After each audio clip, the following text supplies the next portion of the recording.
अमित शाह अब बीजेपी के मिशन असम में जुट गए हैं। असम में हालांकि विधानसभा चुनाव में कुछ महीने बाकी हैं, लेकिन अमित शाह ने चुनावी बिगुल फूंक दिया है।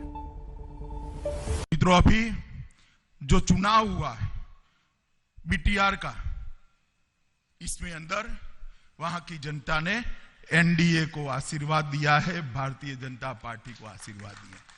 और मैं मानता हूं कि ये तो सेमीफाइनल है, फाइनल आसाम के चुनाव आने वाले हैं। यहां पर भी फिर से एक बार पूर्ण बहुमत की भारतीय जनता पार्टी की सरकार। केंद्रीय गृह मंत्री अमित शाह ने असम में बीजेपी की चुनावी तैयारियों का बिगुल फूंक दिया है। असम में हालांकि करीब 4 महीने बाद चुनाव होने हैं, लेकिन 2 दिन के दौरे पर असम पहुंचे अमित शाह ने बीजेपी का चुनावी एजेंडा सेट कर दिया है। कामरूप में हुए एक कार्यक्रम में अमित शाह ने असम में घुसपैठ के मुद्दे को फिर से छेड़ा है। मित्रों, अभी जो चुनाव हुआ है बीटीआर का, इसमें अंदर वहां की जनता ने एनडीए को आशीर्वाद दिया है, भारतीय जनता पार्टी को आशीर्वाद दिया। और मैं मानता हूं कि ये तो सेमीफाइनल है, फाइनल आसाम के चुनाव आने वाले हैं। यहां पर भी फिर से एक बार पूर्ण बहुमत की भारतीय जनता पार्टी की सरकार। और घुसपैठ हमारी संस्कृति को प्रभावित करता है, हमारे साहित्य को प्रभावित करता है, युवाओं से मौके छीन लेता है और हमारे विकास को बाधित करता है। ये घुसपैठ को रोकने का काम भी भारतीय जनता पार्टी ने ही किया है। असम के विधानसभा चुनावों से पहले शाह का ये दौरा काफी अहम माना जा रहा है। अमित शाह पार्टी कार्यकर्ताओं में एक नया जोश भरने आए हैं। उन्होंने बोडो समझौते को मोदी सरकार की सबसे बड़ी उपलब्धि बताया। मोदी जी स्वयं कभी कभार 5 साल में एक बार कोई प्रधानमंत्री पूर्वोत्तर में आ जाए तो आ जाए।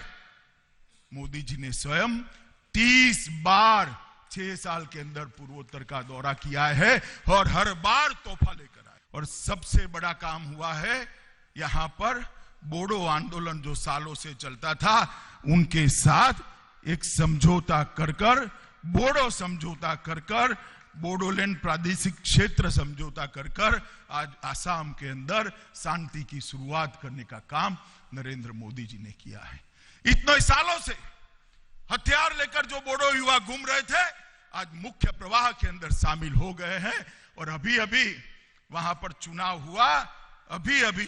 हुआ और मुझे कहने के लिए बड़ा गर्व हो रहा है, 80% वोटिंग पहली बार हुआ है और रक्त की एक बूंद भी जमीन पर नहीं गिरी। बीजेपी ने 126 सदस्यों वाली असम विधानसभा में 100 सीटें जीतने का लक्ष्य रखा है।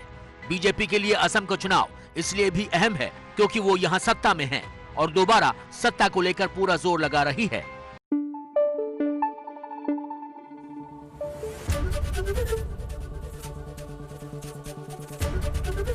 एबीपी न्यूज आपको रखे आगे।